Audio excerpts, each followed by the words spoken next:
what's going on is that the technology is becoming democratized, access to the technology is becoming widespread, and the tools for creation that generate value in the marketplace are also becoming democratized. And then what you're seeing is this creative recombination. People are coming up with new ideas and can instantly try them out in the marketplace.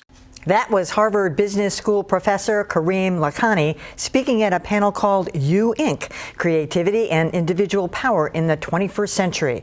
The discussion was moderated by Innovation Hub host Kara Miller, who joins us now. Welcome to you, Kara. Thank you very much. Well, so this is interesting. They're basically saying that technology is empowering individuals more than a company. So you can be your own company at this point. Yeah, that's exactly right. You can be your own company almost in an afternoon. So I remember a couple of years ago, I interviewed this young woman, and she said, I had this problem where I'd go on a trip and I wanted to bring flats and I wanted to bring heels. And once you bring a few pairs of shoes, there's nothing left, that you can put in the suitcase anymore. And so she said, well, why not have a shoe that can be a flat and a heel, and you just click the heel on? And the interesting thing was, you see a picture of it there, the interesting thing was that she showed up with this heel in her hand that she had printed on a 3D printer. Yeah, I remember this. I remember seeing this. Exactly. And so, it was an interesting idea, but perhaps even more interesting was the fact that she was using this technology that, is so new. And 10, 20 years ago, somebody who had a great idea would have had to go to the CEO of Nike or the CEO of and say, what do you think? Are you willing to take a chance? Or maybe they would have had to get a machine that for $30,000 or $40,000 could have, created done a prototype. Instead, she just for now, $1,002, you can get a 3D printer. You can say, basically, I have a great idea. Well, is this having an impact on the structure of companies? And what about the numbers of employees? Like in this woman's case, was she doing this herself? Right, so she was, and you've got a whole bunch of technologies, not just 3D printing, but you can go on LegalZoom and incorporate a company. You can put up a blog or a website later on today, right? In just an hour or two, we could set something up for you because things are so good. So so now new companies that are being formed. Think about Instagram. It was formed with 13 employees and bought for $1 billion. Barnes & Noble is also worth about $1 billion. It has 33,000 employees. So older companies it takes a lot of people, right? That's why Barnes & Noble's going out of business.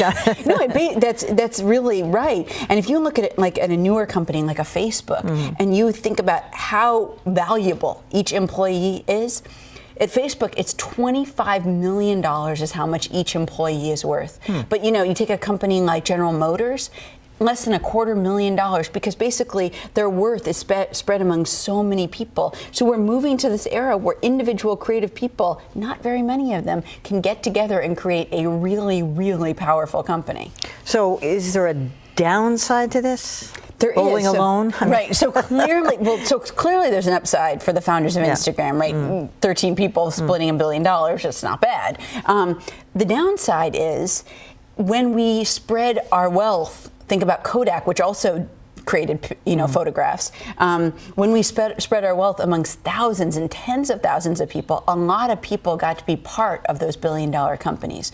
Now you have this bifurcation, and you hear about it all the time, the bifurcation between the very wealthy and the rest of us. And the reason is because very often now a company just doesn't need to hire that many people. So that's sort of where we're going.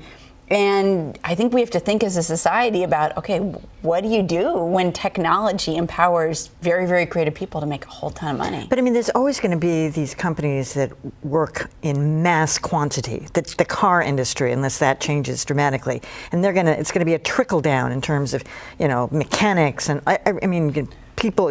I know machinery has taken over a lot of it, but you need it. There is still this massive employment structure. Right. Well, but I would argue that some of that is changing over to automation. So if you look at a car factory around 1920, when Henry Ford was still deeply involved in cars, it was chock-a-block with people. You look at a car factory now, there are 5 people supervising the machines. So I do think, and even you think about fast food workers who have been striking recently. Well, what is technology potentially going to do in the future? Make a lot of fast food automated in much the way that vending machines are automated. So I think it's possible that we are going towards this situation where technology enables some people to run companies and get very, very rich, and they don't really have to share the money with a lot of employees simply because they can automate that. What are we doing wrong? I know. And that's the kind of thing where a whole country, a political system, which probably could be less broken than it is, has to get together and think, okay, then what do you do? How do you educate people differently? How is the marketplace different? Do people need sort of more creativity because they're not going to be assembly line workers? They're going to be doing something else. And I think it's possible, but it may take a real restructuring and a real rethinking of the economy. Great. Very interesting. Karen Miller, thanks so much.